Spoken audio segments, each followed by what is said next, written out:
Weight loss के लिए जो आप डाइट प्लान फॉलो कर रहे हो वो क्या सच में एक अच्छी डाइट प्लान है? क्योंकि वेट लॉस करने के दौरान जो डाइट प्लान हम बनाते हैं वो इतनी डिफिकल्ट बना देते हैं कि एक समय के बाद वो हमसे ही फॉलो नहीं होता। उसके बाद रिजल्ट ये होता है कि कुछ समय बाद ही आप डिमोटिवेट हो जाते हो, आपसे डाइट कंप्लीटली नहीं होता और आप फिर से कुछ खाने लग रहे हो, जिसके कारण वेट लॉस तो होता नहीं है, उल्टा फैट स्टोर करके और बैठ जाते हो। तो आज मैं इस वीडियो में आपको यही बताऊंगा कि कैसे आप बहुत सिंपल सा डाइट प्लान को फॉलो करके अपने वेट लॉस जर्नी को बहुत ईजी बना सकते हो। तो सबसे पहले हम ये जानेंगे कि वेट लॉस एक्चुअल में वर्क कैसे करता है। तो देखो, हमारी शरीर चलती है कैलोरीज पे, मतलब आप जितनी कैलोरीज कंज्यूम कर रहे हो हमारा शरीर उसको एनर्जी के लिए यूज करता है। अब अगर आपकी जो भी मेंटेनेंस कैलोरी है आप उतना ही कंज्यूम करते हो तो आपका वेट उतना ही रहेगा। तो जब आप अपने मेंटेनेंस कैलोरी से ज्यादा खाते हो तो शरीर उस कैलोरीज को एज अ फैट स्टोर कर लेता है, जिसके कारण फिर आपका वेट गेन होता है। वेट लॉस कैसे होता है? जब आप अपने मेंटेनेंस कैलोरी से कम खाते हो लेकिन आपके शरीर को तो एनर्जी की जरूरत है, तो जो ऑलरेडी स्टोर फैट है आपके शरीर पे, शरीर उस फैट को इस्तेमाल करने लग जाता है एनर्जी के लिए। और जब वो स्टोर फैट एनर्जी के लिए इस्तेमाल होता है तो धीरे धीरे फिर फैट बर्न होना चालू हो जाता है, जिसके कारण फिर आपका वेट लॉस होता है, जिसको हम कैलोरी डेफिसिट भी बोलते हैं। तो कहने का मतलब जब आप कैलोरी डेफिसिट करते हो तब आपका वेट लॉस इजीली हो जाता है। तो अब दूसरी चीज की बात करते हैं जो कि है प्लेट फार्मूला। जब आप अपनी वेट लॉस करते हो तो आप अपने प्लेट से कार्ब्स हटा देते हो, फैट हटा देते हो कैलोरी डेफिसिट में जाने के लिए। तो ये एक सही तरीका नहीं है वेट लॉस करने के लिए, क्योंकि कार्ब्स से हमको एनर्जी मिलती है और एनर्जी बहुत जरूरी होता है शरीर के लिए, और खास करता है जब आप वर्कआउट करते हो। तो अब समझते हैं प्लेट फार्मूला। प्लेट फार्मूला क्या होता है? प्लेट फार्मूला होता है कि जब भी आप अपने मील बनाने के लिए प्लेट सेट करो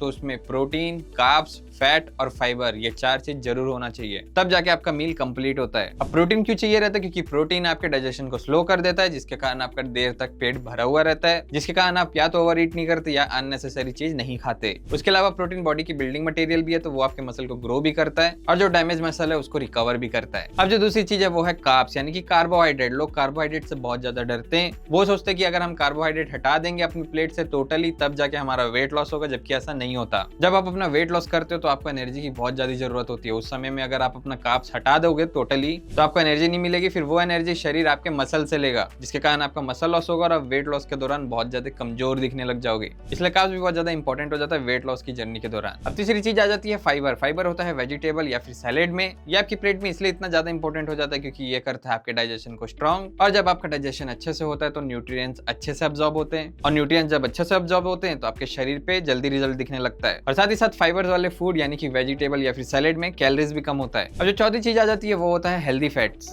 अब लोग वेट लॉस के दौरान हेल्दी फैट्स को भी अपने प्लेट से हटा देते हैं, जबकि ये बहुत बड़ी मिस्टेक है। हेल्दी फैट्स हार्मोन्स के लिए बहुत ज्यादा इंपॉर्टेंट होता है, ओवरऑल ये आपके पूरी बॉडी को भी सपोर्ट करता है, तो हेल्दी फैट्स भी आपके प्लेट में जरूर होना चाहिए। अब तीसरी चीज है ग्रोसरी शॉपिंग। अगर आप ग्रोसरी शॉपिंग के लिए जा रहे हो तो आप प्लेट फार्मूला को फॉलो करते हुए कैसे शॉपिंग कर सकते हो, वो भी बहुत बजट फ्रेंडली है, मैं आपको बहुत ईजी तरीके से बता देता हूँ। तो प्रोटीन के लिए आप वेज में ले सकते हो पनीर, कर्ड, टोफू, दाल, राजमा। वहीं अगर आप नॉन वेजिटेरियन है तो एग, फिश, चिकन भी बहुत अच्छा ऑप्शन हो जाता है। वहीं फाइबर के लिए आपको जाना है वेजिटेबल सेक्शन में, जहां पे आप ले सकते हो ब्रोकली, पालक, कैप्सिकम, बीन्स, कुकुम्बर, कैरेट। ये सारे ही बहुत अच्छे ऑप्शन है फाइबर के लिए। कार्बोहाइड्रेट के लिए आप ले सकते हो नॉर्मल घर पे यूज होने वाला राइस, स्वीट पोटैटो, या फिर हम डेली बेसिस पे जो रोटी खाते हैं वो भी बहुत अच्छा ऑप्शन हो जाता है कार्बोहाइड्रेट्स के लिए। वहीं हेल्दी फैट्स के लिए जा सकते हो आप ड्राई फ्रूट सेक्शन में, जो कि है कैश्यू, आमंड्स, वॉलनट। ये सारे ही बहुत अच्छे ऑप्शन है हेल्दी फैट्स के लिए। ऊपर से आपको इसको कम पोर्शन में खाना है तो ये स्नैकिंग के लिए बहुत अच्छा ऑप्शन हो जाता है। अब चौथी चीज मैं आपको कंप्लीटली डाइट प्लान बता देता हूँ, जिसको आप फॉलो करके अपना वेट लॉस को बहुत इजी कर पाओगे। उसके अलावा ये बहुत बजट फ्रेंडली है, बहुत इजीली ये सामान आपको आपके घर पे मिल जाएगा और ज्यादा तामझाम करने की आपको कोई जरूरत नहीं है। तो सुबह उठ के अगर आप ऑफिस जाते हो या फिर जाते हो स्कूल कॉलेज तो पहली मील आपको लेनी है ओट्स, जो कि प्लेन ओट्स होगा। उसमें अगर आपको मसाला वाला खाना है तो आप मसाला डाल के, सब्जी डाल के मसाला ओट्स बना सकते हो। वहीं अगर आपको सिंपली फ्रूट्स वाला ओट खाना है तो आप गर्म दूध को ओट्स पे डाल के उसमें कई टाइप के फ्रूट्स डाल के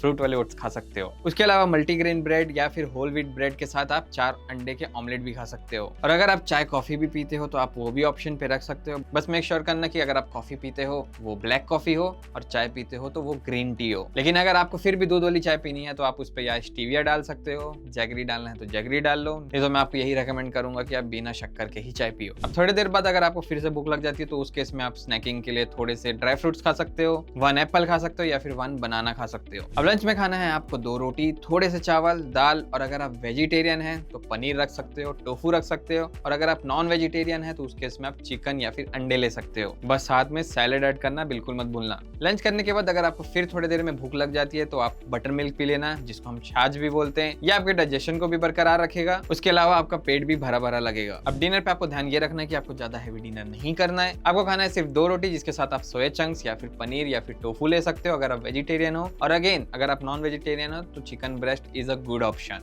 बस साथ में एक कटोरी दही भी ऐड कर लेना और सैलेड को तो बिल्कुल मत भूलना। तो ये एक कंप्लीट डाइट प्लान है वेट लॉस के लिए। और अगर आपको ये लग रहा है कि लंच और डिनर का खाना लगभग सेम ही है, तो देखो डाइट का खाना लगभग सेम ही होता है, वो आपके ऊपर है कि आप उसको कैसे कैसे तरीके से बना के उसका टेस्ट चेंज कर सकते हो। बाकी मेजरली प्रोटीन, कार्बोहाइड्रेट्स, फाइबर के लिए हमको सेम ही खाना खाना पड़ता है। तो वो आपका टैलेंट है कि आप अपने खाने को कितना टेस्टी बना सकते हो, कितने अलग अलग तरीके से बना सकते हो। बाकी डाइट पे तो ये सभी इंक्लूड होगा। अब पांचवी चीज के बारे में बात करते हैं, जो कि है कि बाहर जाके डाइट कैसे फॉलो करें। बहुत लोग वेट लॉस करने के लिए डाइट पे तो रहते हैं, लेकिन बहुत सारे ऐसे ओकेशन आते हैं या फिर ऐसी सिचुएशन आ जाती है जब हमको बाहर जाना पड़ता है और बाहर जाके रेस्टोरेंट या फिर होटल का खाना खाना पड़ता है। तो उस केस में अगर आप रेस्टोरेंट या फिर कैफे, होटल कहीं भी जा रहे हो तो आपको क्रीमी पास्ता नहीं मंगाना है, आपको पिज्जा बर्गर नहीं मंगाना है। सिंपली आपको ऑर्डर करना है paneer tikka, chicken tikka, grilled fish, दाल, रोटी, सिंपल ऐसा सब खाना जिसमें आपको प्रोटीन भी मिल जाए, कार्ब्स भी मिल जाए, फाइबर भी मिल जाए और हेल्दी फैट्स भी मिल जाए। तो ज्यादा हार्ड नहीं है वेट लॉस के लिए डाइट को फॉलो करना, बस सिंपली आपको पता रहना चाहिए कि कब क्या खाना है। तो उम्मीद है इस वीडियो से आप समझ गए होंगे कि आप अपना वेट लॉस कैसे कर सकते हो। बाकी वीडियो अच्छी लगी तो लाइक कर देना, चैनल पे नया तो कर देना सब्सक्राइब। मैं आपको मिलूंगा ऐसे एक नेक्स्ट इन्फॉर्मेटिव वीडियो के साथ, तब तक के लिए बाय बाय।